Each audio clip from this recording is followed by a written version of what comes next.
عورت کا ٹرین میں نماز پڑھنا، سفورہ صاحبہ کراچی سے پوچھتی ہیں، میرا سوال یہ ہے کہ کیا عورت کے لیے ٹرین میں نماز پڑھنا ضروری ہے؟ کیونکہ مردوں کی وجہ سے بے پردگی ہوتی ہے تو نماز قضا کر کے گھر پہنچ کر پڑھ سکتے ہیں۔ یہ سفر میں 2 نمازیں جمع کر کے ایک ساتھ پڑھ سکتے ہیں۔ 2 نمازیں جمع کرنے پر میں ڈیٹیل میں تفصیل بیان کر چکا ہوں کہ امام ابو حنیفہ کے نزدیک جو 2 نمازیں حدیث میں اکٹھی پڑھنے کا آیا تو اکٹھی کا یہ مطلب نہیں ہے کہ نمازوں کو قضا کر دے، کیونکہ کوئی واضح حدیث اس بارے میں نہیں ہے کہ جس میں آتا ہو نبی نے نماز قضا کی ہو، اور اگر کوئی واضح حدیث ہے بھی تو اس کی سند کمزور ہے، جبکہ قرآن مجید میں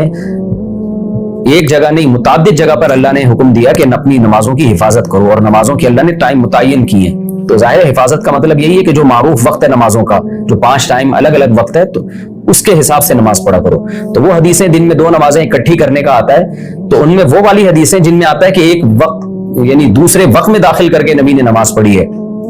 تو وہ والی حدیثیں ان حدیثوں کا مقابلہ اور قرآن کی آیتوں کا مقابلہ نہیں کر سکتی، کیونکہ سند کے لحاظ سے وہ اتنی مضبوط نہیں ہے۔ جیسے بخاری مسلم میں آتا ہے نا کہ نبی صلی اللہ علیہ وسلم نے بغیر کسی عذر کے بھی 2 نمازیں اکٹھی پڑھی ہیں، تو جمہور اس کا مطلب یہی بتاتے ہیں کہ وہاں اکٹھی کا مطلب ہے کہ ظہر کو عصر کے قریب لے کر گئے اور عصر کو اول وقت میں پڑھا، تو یہ مطلب ہے اکٹھی کرنے کا۔ تو ہم کہتے ہیں باقی جگہوں پہ بھی یہی مطلب ہے، سوائے عرفات میں اور مزدلفہ میں،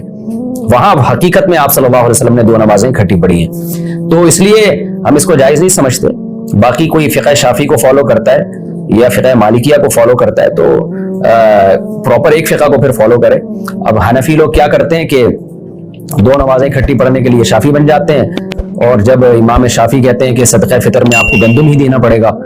پیسے نہیں دے سکتے آپ، تو وہاں آ کے حنفی بن جاتے ہیں، تو یہ دین کے ساتھ مذاق ہے۔ تو احتیاط کا تقاضا بھی یہی ہے نماز جیسی اہم عبادت کے ساتھ کہ ہر نماز اپنے وقت پہ پڑھی جائے۔ تو سفر میں آپ اس طرح کر سکتی ہیں کہ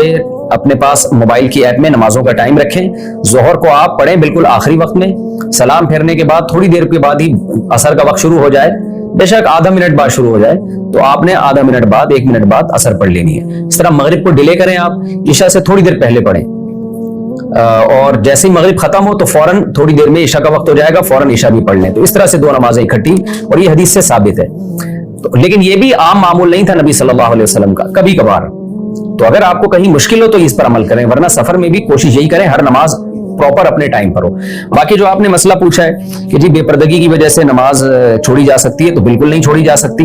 پردے سے زیادہ اہم حکم نماز کا ہے، تو آپ کو سفر میں نماز پڑھنی پڑے گی، چاہے ٹرین میں کتنا زیادہ رش ہو۔ چہرہ ڈھانپ کے نماز پڑھیں، جو ہے وہ وضو کریں آپ، تو اس میں بے پردگی کی وجہ سے نماز قضا کرنے کی شرعاً اجازت نہیں ہے۔ بے پردگی